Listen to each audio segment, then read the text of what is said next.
Hi everyone, SpeedyGoneCuber here. Today I have an unboxing from speedcubing.org of the GAN 13. This looks to be the speedcubing.org pamphlet. It's got loads of puzzles, stuff about speedcubing.org. It's also got like general cubing advice, which I think will be really helpful. Thank you so much to Daniel at speedcubing.org for kindly sending this puzzle out to me. And for any puzzles you're getting, make sure to use discount code SpeedyGoneCuber at checkout to get 5% off your entire order. And with the amount of money you might be spending, I expect this to be really good. GAN always do a great job at making their boxes look very nice. Oh, wow, not exactly what I was expecting. I like the purple design. And it also opens this way. Wow, this is a nice box. And we've got the accessories, but are we not interested in that? We're interested in the cube itself. GAN 13! The experience you get from unboxing a cube. Also, I did not expect the box to be magnetic. So this is the box for the GAN 11, and it just opens like this. But the GAN 13, like the new cube that just came out, this feels like a nicer design, and we have the actual cube itself. So this one is the frosted one I have. There is also a UV coating one, which will be available very soon, depending on the time you're watching this video. The UV coating is more glossy, which might help. I also noticed this cube is a little bit heavier, but that's because of the MagLev technology. I'm currently maining the GAN 11M Pro, and I'm gonna see, is it worth making the upgrade? Now, considering I really like the RS3M 2021 MagLev, I've never actually tried like a more flagship cube with MagLev. So without further ado, let's do the exciting thing of first turns. Wow, this is fast. Not exactly what I was expecting. Like, it feels really different to the GAN 11. I'm not sure if it's in a good way or a bad way. So maybe a little bit too fast, but I mean, fast is good. I might need to like slow it down with some slow lubricant. Do a solve. Ready, set, go. Also, it's a little bit different doing this through a viewfinder. 11:46, honestly, that felt really effortless.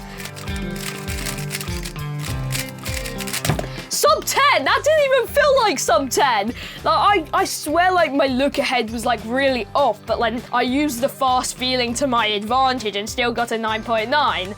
Now, what actually is in the GAN 13? Now, we can see over here, like on the really cool looking purple magnetic box, we've got like core magnets. You can see there's MagLev here, which I talked about when I unboxed the RS3M 2021 MagLev. Essentially, instead of using springs, you have two repelling magnets, which reduces most of the spring noise and the friction when you turn the cube and makes it super, super effortless. We can see in the middle that we've got core magnets, which is one of the main things that makes this puzzle become super stable. And we can also see inside the pieces, we've actually got a total of 56 piece magnets. We've got 12 repulsion magnets and 12 MagLev rings. I'm not going to take it out, but there is like some MagLev technology going on inside here. It just uses two magnets that each repel each other. Let's take a look at these accessories, because this is obviously going to be what we're going to use to make these adjustments. Like, I remember the GAN 11 came with a much lighter bag, but the GAN 12 came with a darker bag. Very interesting. This is actually an instructional guide on how to adjust the GAN 13.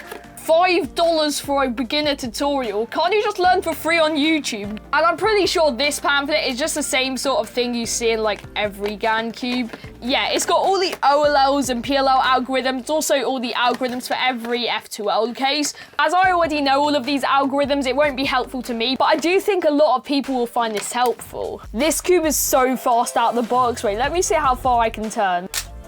Whoa, I did a U4 with one flick. If U-falls are that easy on this cube, it might be a little bit too fast. Let's check out corner cutting. Is it corner cut 45? Feels like this cube just aligns into place like way easier. Whenever I'm gonna turn, it's just always going to be aligned. I think the stability of this cube is phenomenal. If you're trying to find the adjustment tool, just open up the box. Inside here, there's this thing. This is the adjustment tool that you use to make all the adjustments. You can adjust the compression, the tension, the magnet strength. Each one has 6 settings each. So if you do the math, 6 cubed is 216. That's so many to choose from. So I'm gonna have a little bit of an experiment. I'm firstly going to look at adjusting the compression, and I'm going to use this little tool right here. Take the center cap off. How do you get the center cap off? It's so hard. Anyway, I'm probably gonna have to take some pieces out to do this. Finally, we got a center cap off. And this cube has got primary internals. Now I believe for the compression, 1 is the strongest and 6 is the weakest. And for the tension, 6 is the strongest and 1 is the weakest. The difference between compressing and tensioning is that with compression or center travel, you're essentially adjusting like the corner cutting or like how much the cube is likely to pop. And with tension, you're like adjusting how tight the cube is. And also, I don't think the cube is too loose or too tight. So I honestly think setting 3 is probably going to be all right for me. Instead, I kind of want to play around with adjusting the tensions because I feel like maybe this is a little bit loose. Let's firstly check out how tight this cube can become. That was so hard taking all the center caps off. Like, I had to pull so hard to get these center caps to come off. Let's put the center caps back on anyway and do some turns. So this should probably feel a lot tighter. Yeah, it feels a lot more stable. I don't think I'll go with this setting. Maybe I'll go with like setting 4 or 5. I do think this is a little bit too tight. So now let's do the opposite and change all the settings to setting 1 and see how loose this cube can become. Oh no, not taking center caps off again. Ah, finally. That like popped all the way over to here. I wish it was much easier to take center caps off than it is like this way. But let's do the opposite. Let's change everything to setting 1. No, I accidentally moved it to setting 2. Setting 4, setting 5, setting 6. Stop moving from setting 6 to setting 2. What? I landed on setting 2 again? It's like the cube doesn't want me to go on to setting 1. Please actually work this time. Yes, I'm on setting 1. Now let's do it with the remaining centers. So now that I've adjusted the tensions to the weaker setting, let's do some turns. Wow, this is so fast. Feels kind of uncontrollable right now. But like, yeah, it's so effortless. Let's try to see how fast I can turn. Whoa, that was the easiest U4 I could ever do. Let's see if I can even go further. Whoa, I think that was a U5. That's insane.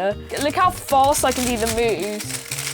It feels like doing this is so easy. I could get such fast TPS on this cube. This is like now the fastest cube ever. It doesn't make it like the puzzle can break, and still it's like really hard to corner twist. It's not like the puzzle's gonna break. After adjusting the MagLev compression and making it weaker, we just made the puzzle a lot faster. So now it's got this really nice loose feeling. I do feel like when it was on setting 3 out of the box, that was a little bit too fast for me. And when I did change it to setting 6, it felt like a little bit too tight. So I'd like to go somewhere in the middle, like either 4 or 5. And let's move this to setting 4, and we're done. Now I'm going to reassemble this puzzle and see what it's like on setting 4. It might still be a little bit too fast, I'm not sure, but it definitely feels better than it was before. So I think the MagLev compression and the tensions are just as how I would like them to be. I'm now going to take a look at adjusting the magnets. So I believe it's on the default setting right now of setting 3, and there's 6 different settings. I think 1 is the weakest and 6 is the strongest. I'm going to adjust it all to setting 6. As you can see now, this is on setting 6. I'm now going to make the same adjustment for every other corner piece. And now the magnets are strong, let's do some turns.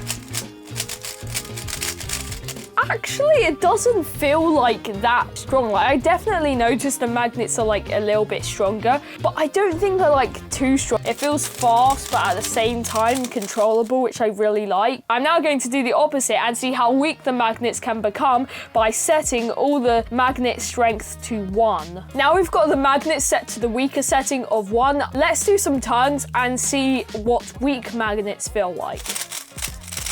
Wow, this is so fast. I mean, actually, surprisingly, it doesn't feel too uncontrollable. This feels weak, but it doesn't feel too weak.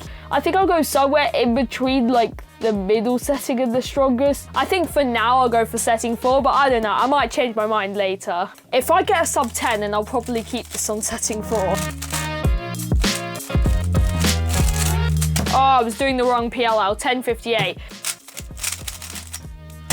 Looks like we're not getting good times. Now, will setting 5 be the setting that's going to get me some good times?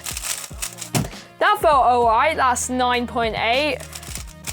it kind of feels like it's a little bit too fast. Like, it feels really nice, but it just feels a bit too fast. I'm wondering if like adding in like a slower lubricant might help. Hopefully a drop of silk would do the job. And yeah, so with a lot of lube, it is starting to break in and starting to feel very nice. I'm wondering if I might have like earlier had the tensions too high. So I'm going to use this cube for a couple days, maybe play around with the settings a little bit more, because I do feel like this cube has a lot of potential. It just seems to be a little bit too fast. Hopefully after I get used to this fast feel and it no longer feels uncontrollable, hopefully a new main.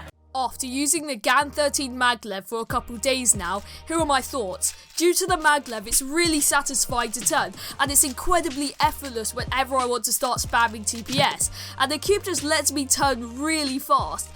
Out of the box, this cube was too fast for me, and it's taken a good number of solves to get used to. It also took some time to choose a good setting for me, but after using this cube for a couple of days, I now have my center travel set to 3, and my tension set to 5, and my magnets I have on the weaker setting. Now I've gotten used to it, I'm able to reach my normal times, and it's my new main. Some little drawbacks about this cube is that the center caps are really difficult to take off, and it only gives you one adjustment tool, so I guess it would be nice if it came with some spares, but those are only tiny drawbacks, they really don't affect much, and overall the adjustment system is really good, and it's incredible having 216 unique settings to choose from, making it work for almost every cuber's personal preference. This cube is great, but the biggest drawback is the price. This SpeedyCube costs £67 on SpeedyCubing.org, and performance is great, but it would be better if this cube was a little cheaper. Thank you so much to SpeedyCubing.org again for kindly sending this cube out for me for free to review. Whenever you're buying puzzles off their store, use discount code SpeedyGoneCuber to get 5% off your order. Thank you all so much for watching, happy cubing, and I do plan to make a full review on this cube in a couple of weeks.